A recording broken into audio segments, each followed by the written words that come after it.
Bom, pessoal, eu estou com as duas pizzas aqui.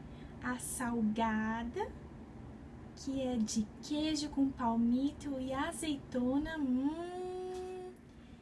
e a de chocolate com morango.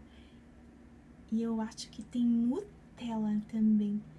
Ai, eu adoro pizza de chocolate. E vocês, qual vocês gostam mais? Comentem abaixo se vocês preferem a pizza salgada ou a doce. Não se esqueça de se inscrever aqui no canal, viu? Beijos, até a próxima!